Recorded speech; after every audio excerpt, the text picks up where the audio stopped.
Magandang araw mga ka-truth teller. Isa na namang kagimbal-gimbal na katotohanan ang ating ihahayag sa videos na ito. Kaya patapusin ninyo patungkol ito sa love team ng Don Joy. Alam naman natin na maraming issue ang lumalabas ngayon kay Kalingap Dan. Ihahayag ko sa inyo kung paano niya paikutin ang mga tao at palabasin na gustong gusto niya nga talaga si Joy.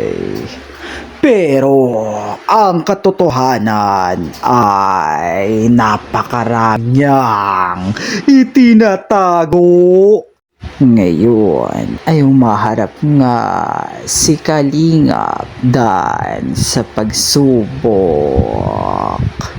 Ang pagsubok na ito ay ang pagiging future father sa kanyang babaeng nabuntis.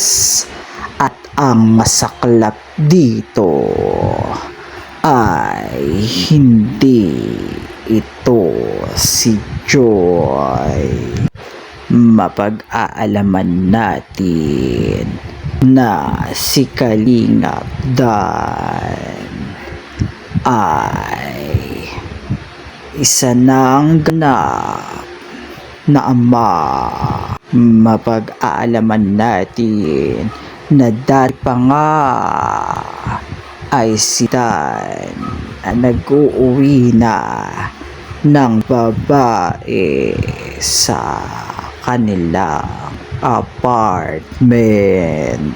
Meron pa nga isang senaryo na naging issue sa Jomcar dahil narinig sa live ni Jomar ang tinig ng isang babae. At doon mapag-aalaman natin na ito pala ay chicks ni Kalingap Dan at hindi kay Jomar. Bilang isang napakabuting kaibigan ni Jomar ay hindi niya nilaglag si Kalingap Dan, bagkus ay hinayaan niyang issue. Ngayon lumalabas na ang lahat ng katotohanan. Time is the ultimate truth teller. Paano kaya ngayon si Joy? Itutuloy pa rin ba nila ang love team nila kahit alam na nilang dalawa na nakabuntis nga si Kalingap Dan?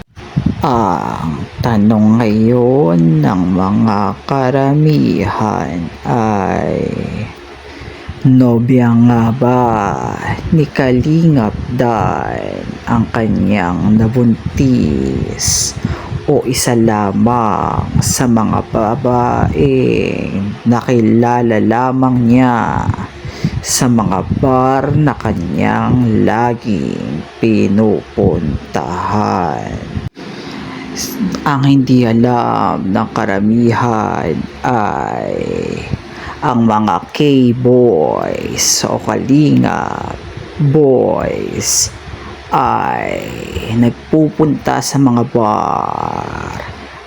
Oo, sa mga bar Doon nila itinutuloy ang kanilang kasiyahan tuwing after ng mga event na nangyayari sa YouTube ni Kalingap Rap. Doon sa bar na yon ay nag-iinuman. At alam naman natin na sa mga bar na ganyan ay napakaraming tukso. Ang tanong ngayon ng karamihan ay, dito nga ba nakilala ni Kalingap Dan ang kanyang babaeng nabuntis? Dito mababasa nga natin sa isang screenshot na humihingi ng kapatawaran si Kalingap Dan sa mga danjoy dahil lumabas na nga ang katotohanan. Ang aking payo ay sana una lamang ay sinabi niya na at hindi niya na pilit itinago dahil sorry lamang siya dahil ngayon ay na-booking na siya. Kawawa naman si Joy dahil parang iniputan na siya sa ulo ng kanyang ka-love team.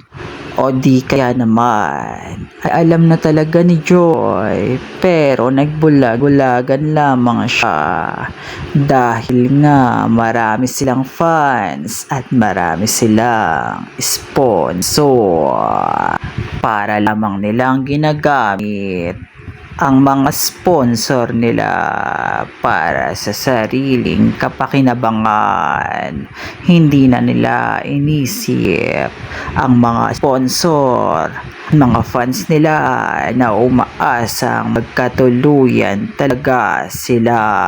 Mga ka-truth teller, kayo nang bahalang humusga.